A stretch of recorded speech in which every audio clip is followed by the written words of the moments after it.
Queridas adoradoras, en esta segunda charla vamos a recordar brevemente lo que dijimos en la anterior, que la adoración es el modo supremo de la oración cristiana.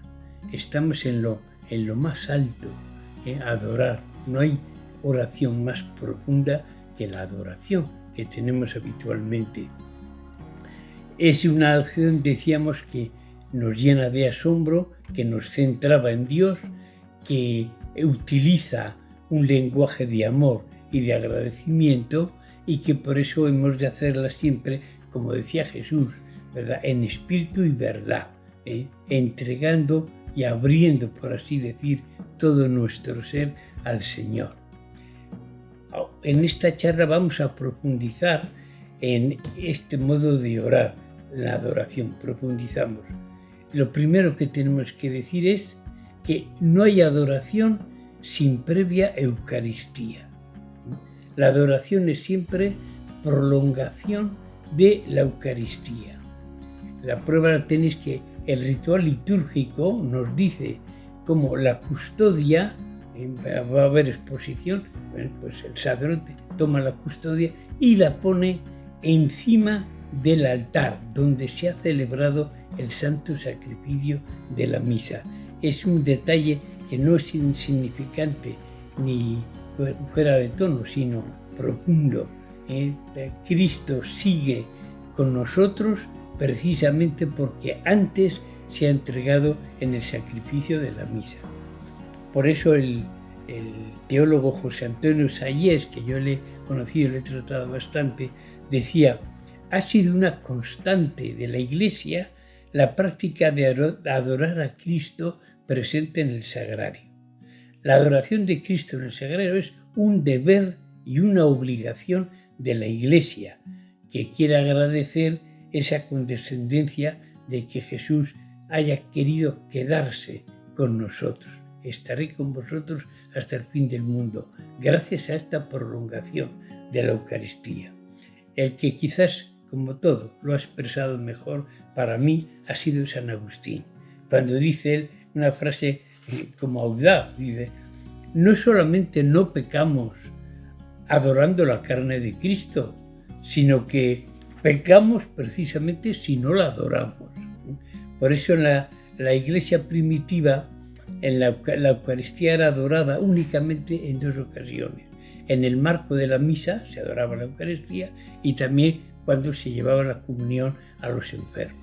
En esos dos marcos la Eucaristía era adorada. Luego viene el siglo XII, que es cuando se introduce la elevación de la hostia en la consagración. Comienza en el siglo XII. Los fieles adoran esa hostia que ya se levanta en alto. En el siglo XIII es cuando propiamente comienza la adoración fuera de la misa, que es, si recordáis, el siglo XIII es el siglo 1246, en que tiene lugar la fiesta del Corpus Christi, cuyo principal cometido es poner muy en relevancia la presencia eucarística del Señor. Luego ya en el siglo XVI vendrá la costumbre de la exposición, lo que llamamos la exposición del Santísimo, comienza en el XVI, y en el Renacimiento empieza a proliferar en los altares lo que llamamos el relicario, ¿verdad?, esa especie de pequeño trono en que se ha hecho precisamente para la custodia, para que la adoren los fieles. Por otro lado, tenemos también el Concilio de Trento, pues tiene un canon que dice, ¿verdad?, importante, dice: el Santísimo Sacramento no debe dejar de ser adorado por el hecho de haber sido instituido por Cristo, el Señor, para ser comido. Después del Concilio Vaticano II había muchos teólogos que decían: no, Cristo instituyó la Eucaristía como alimento para ser comida, no hay por qué adorar. Eso fue un movimiento fuerte y por eso descendió mucho entonces las exposiciones del Santísimo, etc. Sin embargo, está claro que Cristo, efectivamente, la Eucaristía está hecha como alimento para ser comida de los fieles.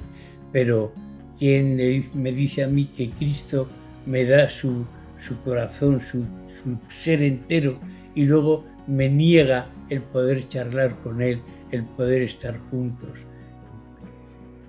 Pablo VI también decía en el Credo del Pueblo de Dios, que él perfila una serie de creencias cristianas, dice: estamos obligados, por obligación ciertamente suavísima, a honrar y adorar la hostia santa que ven nuestros ojos. Y San Juan Pablo II, en una carta que escribe a todos los obispos sobre el misterio de la Eucaristía, les dice eso que dice: hay muchísimas formas como la Iglesia expresa el culto a Cristo sacramentado, y habrá plegarias personales ante el Santísimo, horas de adoración, exposiciones breves o exposiciones prolongadas, bendiciones eucarísticas, etc. La Iglesia y el mundo, termina así el documento a los obispos, dice: la Iglesia y el mundo tienen una gran necesidad del culto eucarístico. No cese, por tanto, nunca nuestra adoración. Por otro lado, una cosa muy bonita es que la adoración lleva a la acción. La adoración queda más que justificada porque, primero, ¿quién me ha dado a mí el tiempo que tengo, mi vida, las horas de mi vida? Dios nuestro Señor.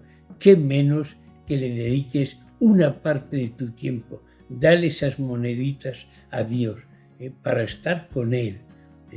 La adoración, además de estar con Dios, te conduce, quieras que no, a los hermanos, porque Dios, en cuanto tú te acercas a Dios, el Señor te dice: oye, me encanta que estés conmigo, pero no recuerda que yo estoy en cada uno de los hombres y en los más necesitados y pobres de manera especial, que es un poquito lo que, como sabéis, os he dicho alguna vez.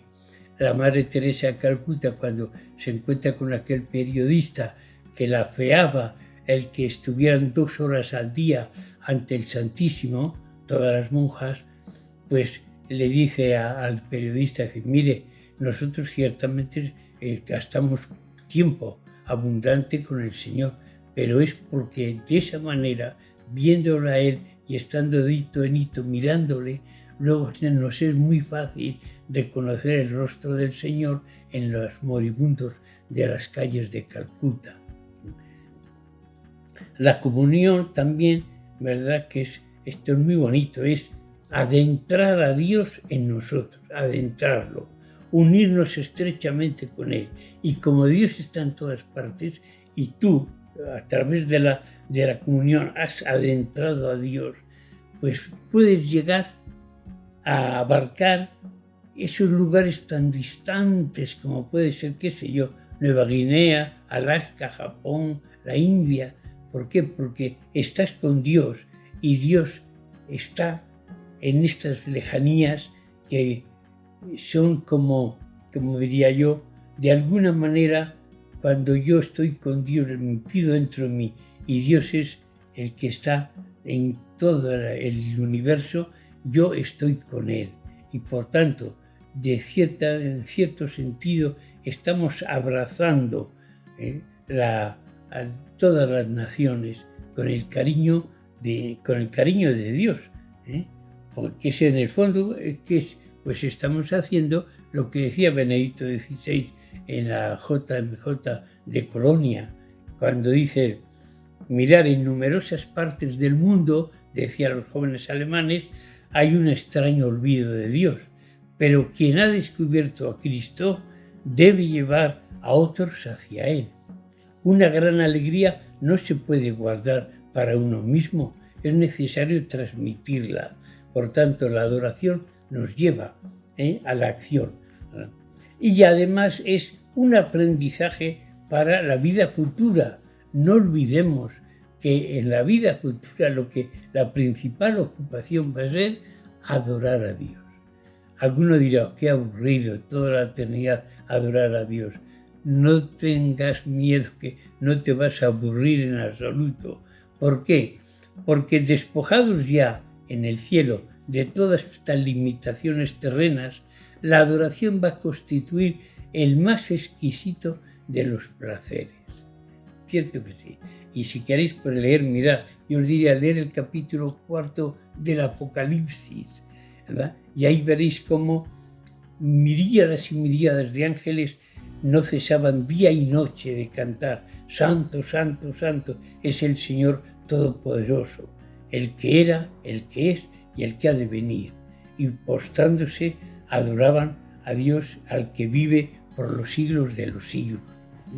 La adoración también es, y esto es importante porque nos hace aterrizar en la realidad que tenemos, la adoración es algo hoy enormemente contracultural, precisamente porque el hombre, al apartar a Dios de la sociedad, se ha quedado sin luz, se ha quedado sin luz.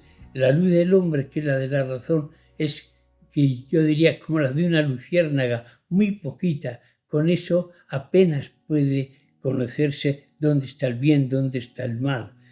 Por eso la gran tragedia del mundo moderno es haber apartado a Dios. Porque si a Dios lo quieres eliminar, te estás eliminando a ti mismo. El hombre se destruye cuando en el fondo destruye a Dios, no quiere nada con él.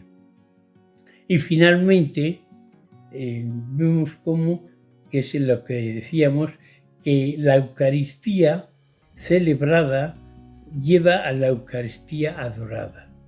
No olvidemos esto, que es fundamental.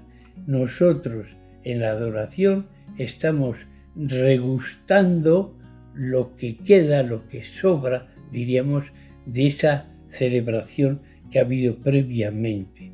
Cristo ha estado en el monte Tabor, y fijaros, cuando Cristo levanta un poquito lo que es, dicen los apóstoles: Señor, qué bien se está aquí, vamos a hacer 3 tiendas y aquí nos quedamos.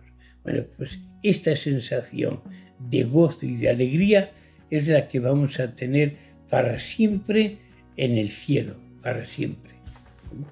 Por tanto, vivamos con gozo y saborear estar con Cristo.